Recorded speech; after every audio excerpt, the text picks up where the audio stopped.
தமிழக வெற்றி கழகத்தின் தலைவர் விஜய் எக்ஸ் வலைதள பக்கத்துல ஒரு பதிவு போட்டிருக்காரு. அந்த பதிவுல திமுக அரசு கபட நாடகம் ஆடுகிறதாகவும் மக்களை நம்ப வச்சு ஏமாத்துறாங்க அப்படின்ற மாதிரி நிறைய கருத்துக்களை சொல்லியிருக்காரு. நிறைய முரண்பாடுகளையும் சொல்லியிருக்காரு. ஆனா இதுல நம்ம கவனிக்க வேண்டிய விஷயங்கள் என்னென்ன அப்படின்றத பத்தியுமே இந்த வீடியோல நம்ம பார்க்க போறோம். தமிழக வெற்றி கழகம் அப்படின்னு பார்க்கும்போது விஜய் அவர்கள் பாஜக திமுக ரெண்டு பேருமே அவங்களுடைய எதிரிகள் அப்படின்னு திட்டவட்டமா முடிவு செஞ்சு சொல்லியிருந்தாரு. சோ அதன் பிறகு நிறைய இடங்கள்ல இப்ப வரும் காலங்கள்லயுமே திமுகவை நேரடியா அட்டாக் பண்ணி பேசுற மாதிரி நிறைய விஷயங்கள்ல ஈடுபட்டு தான் இருக்காரு. சோ அந்த வகையில தான் இன்னைக்கு இப்போ எக்ஸ் வலைதள பக்கத்துல ஒரு ட்வீட் போட்டிருக்காரு. முதல்ல இந்த ட்வீட்டுக்கான காரணங்கள்லாம் என்ன பிரச்சனை போயிட்டு இருக்கு அப்படின்னு பார்க்கும்போது ஜாக்டோ ஜியோ அமைப்பு கடந்த கொஞ்ச நாட்களா தொடர் போராட்டத்துல ஈடுபட்டுக்கிட்டே தான் இருக்காங்க.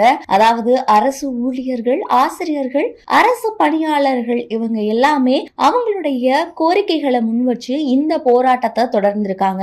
அதாவது பழைய ஓய்வூதிய திட்டம் வேணும், உயர்கல்வி சார்ந்த ஊக்க ஊதியம் எங்களுக்கு உயர்வு வேணும் அப்படின்ற மாதிரி கேட்டிருந்தாங்க.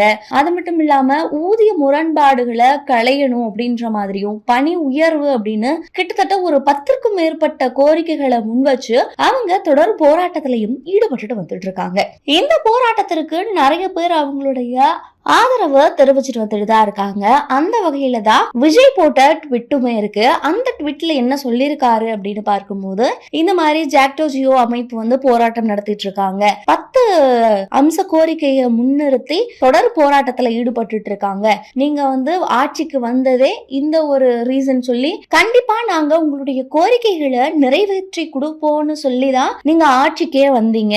ஆனா ஆட்சிக்கு வந்ததுக்கு அப்புறமா அவங்கள கைவிட்ட மாதிரி நீங்க பண்ணக்கூடிய விஷயம்ன்றது ரொம்ப ரொம்ப மோசமானதாக இருக்கு அப்படின்ற மாதிரியும் தெரிவிச்சிருக்காரு. ஒரு ஆளும் அரசா இருந்துகிட்டு உங்களுடைய கடமையை நீங்க சரியா செய்யல அப்படின்ற மாதிரியும் சொல்லியிருக்காரு. சரி, ஓகே, இந்த விஷயங்களை நம்ம என்னென்ன முக்கியமா பார்க்கணும் அப்படின்னு பார்க்கும்போது இந்த பழைய ஓய்வூதிய திட்டம் அப்படின்னு பார்க்கும்போது 6 மாநிலங்கள்ல மீண்டும் நடைமுறைப்படுத்தி இருக்கிறதாகவும் அவரு மென்ஷன் பண்ணிருக்காரு. கிட்டத்தட்ட ராஜஸ்தான், மேற்கு வங்காளம், ஜார்க்கண்ட், சத்தீஸ்கர், பஞ்சாப், இமாச்சல பிரதேசம் இந்த மாதிரி 6 மாநிலங்கள்ல மீண்டும் இந்த பழைய ஓய்வூதிய திட்டம் கொண்டு வந்திருக்கிறதாகவும் அவர் மென்ஷன் பண்ணிருக்காரு. நம்ம தமிழ்நாட்டை பார்த்து நிறைய மாநிலங்கள் நிறைய ஸ்கீம்ஸ் பத்தி எடுத்துக்கிறாங்க. திட்டங்களை நிறைய அவங்க நாட்டிலையும் இம்ப்ளிமெண்ட் அவங்க மாநிலத்திலையும் இம்ப்ளிமெண்ட் பண்றாங்க.